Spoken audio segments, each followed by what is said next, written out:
Houseboats are what intrigued me about this whole thing, because houseboats require a whole different way of looking at life.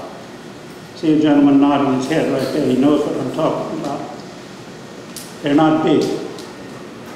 I wanted to bring and forgot to bring a set of tape, some of that police tape. I wanted to tape out a 30 by 15 stretch piece of floor for some of you here to sit within.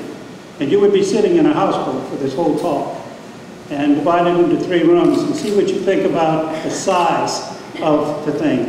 And then think about having 8 or 10 kids in there with you the whole time, the whole lives. It's an extraordinary set of adaptations to living on houseboats, especially during the time that these people did. The source of this material, it's personal. This material comes from a collection that I've done, and my wife Carolyn has helped with a great deal.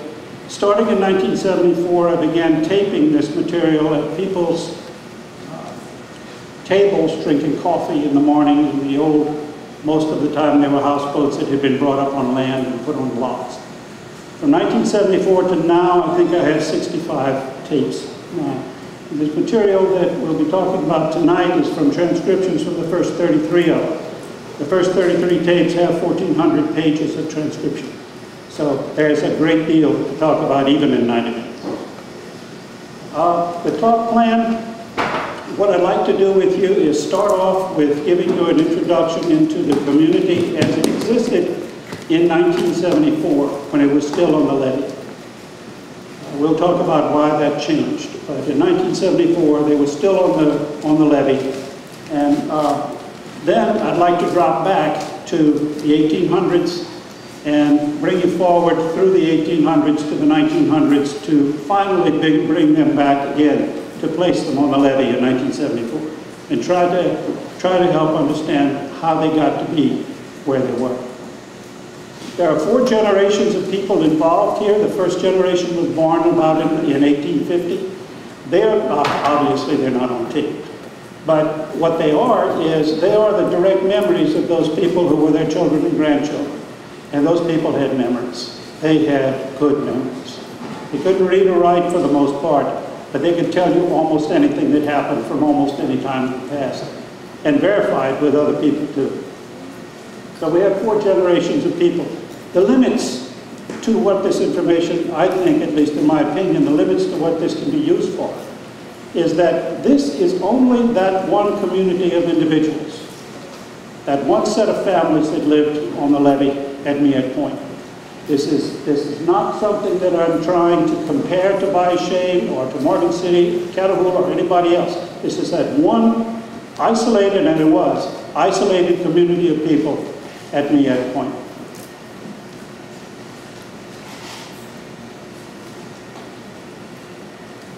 I'm going to use this map all evening with you.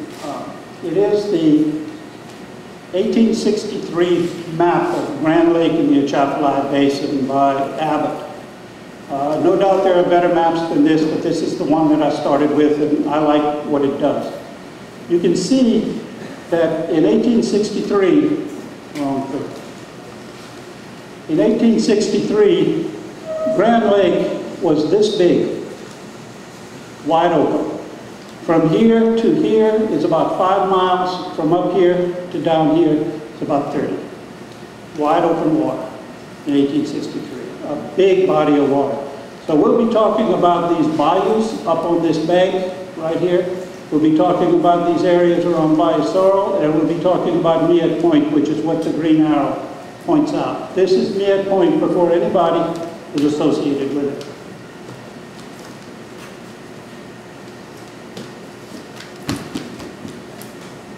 This is the same place in 1974. Notice there's no open water. We know that. The basin was silted up, and there's no open water in 1974, but relatively almost no open water.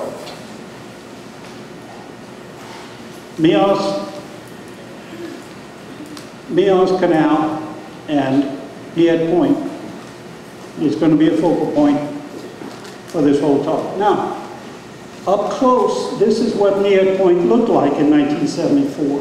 These were the land forms in 1974. We had the levee, which of course is the red. We had sugar cane right behind the levee, all of it sugar cane. We had the old swamp was just the edge of the lake. This much right here was the old swamp being the original cypress tupelo habitat.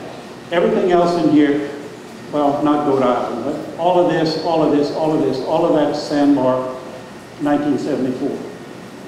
That's the setting for the community that we're talking about. And they lived,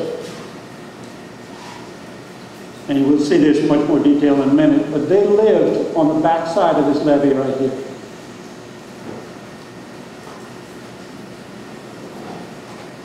And here they are. In 1974, this is what the community looked like in terms of placement of houses, all along the back side of this. Remember, Mead Point is this thing that stretches out up here.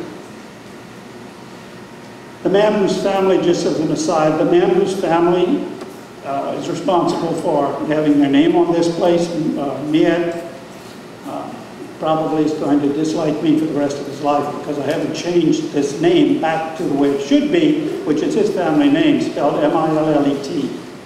The original name of this point was M-I-L-L-E-T Point.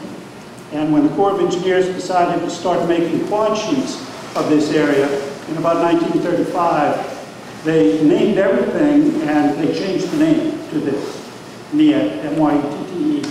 And Bootsy Mead is still upset by that. Rightly so, I think.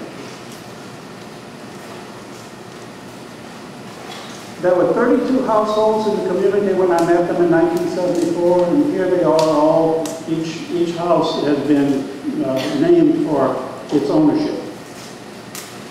We have a lot of information about these folks. The primary family names that we're talking about, now these are not, some of you will recognize some of these names, of course. These are not all the people who lived on Mead Point, but these are the families from which most of the households were derived. So there's different names for people who married into other families and so on. But the Covilliers and a group of these people that ended up in this community began in the north side of Grand Lake, and another group began on the south end of Grand Lake. And they happened to come together finally in a way we'll see in a little while in this community. The families like Cuvillier, Lang, and Sanders were all from the north end of Grand Lake. Hog Island is a name you'll hear a lot tonight.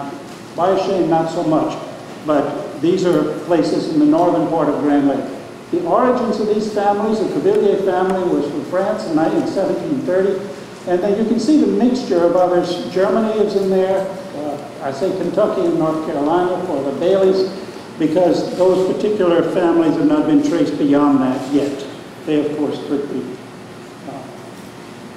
And 4 Mile Bayou is on the south end of the basin, so is Bayou Long. But those are the family names: Villiers, Lang, Sanders, Bailey, Daigle, and Sauce. This is the placement of those areas where they came from, Bayashane and Hog Island. Remember this base map? There's Grand Lake, Mead Point. Franklin, if you want one, is right there, I should say. Morgan City is over here, and we'll see this in a minute. Bayou Long and 4 Mile Bayou are down here. They all began there with one of those two places. Just for reference, those of you who have been in the basin who know any of these names: Morgan City, 4 Mile Bayou, Bayou Booty, Blazes Canal or Williams Canal, Big Pigeon, Little Pigeon, Keelboat Pass, Bayou Sorrel, Bayou Shane, Hog Island. Hog Island has a lot to do with this, and Neos Canal, Mead Point, there, Franklin there.